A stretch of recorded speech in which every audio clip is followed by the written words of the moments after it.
হাসিব নজরুল যে কত বড় বিশ্বাসঘাতক ও চালাক তা হয়তো সাধারণ জনগণের চোখের বাইরে। ভারতের দীর্ঘদিনের প্রশিক্ষণপ্রাপ্ত এই এজেন্ট উপদেষ্টা হিসেবে এই দেশের কত বড় দুশ্মন তা হয়তো এই দেশের জনগণ অতি শীঘ্রই চিনতে পারবে। যতবার অভিযোগ এসেছে তিনি ভারতের দালাল, ততবার তিনি নাটক সাজিয়ে নিজেকে নির্দোষ প্রমাণ করার চেষ্টা করেছে। বিডিআর হত্যাকাণ্ডে নির্দোষীদের মুক্তি একের পর এক নাটক সাজিয়ে তারিখের পর তারিখ পাল্টিয়ে শেষমেশ ব্যর্থ হয়েছেন এই ভারতের প্রশিক্ষণপ্রাপ্ত এজেন্ট। যেমন তিনি গোপনে পরের বইয়ের জ্বরের খবর নেন, ঠিক কিছুদিন আগেও গোপনে ভারতের ৭৬তম রিপাবলিক ডেতে গিয়ে ভারতের মন জুগিয়েছেন, যা সাংবাদিক ইলিয়াস হোসেনের ফেসবুক পেজে প্রকাশিত হয়।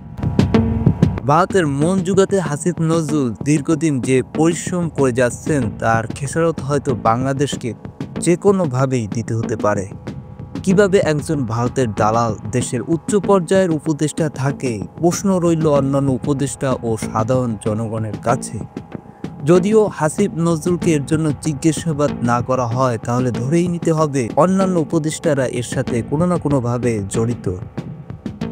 ভিডিওটি ভালো লাগলে অবশ্যই লাইক এবং চ্যানেলে নতুন দর্শক হলে অবশ্যই সাবস্ক্রাইব করে আমাদের সঙ্গে থাকার অনুরোধ রইল। দেখা হবে আবারও কোনো নতুন ভিডিওতে। ততক্ষণ সবাই ভালো থাকুন, সুস্থ থাকুন।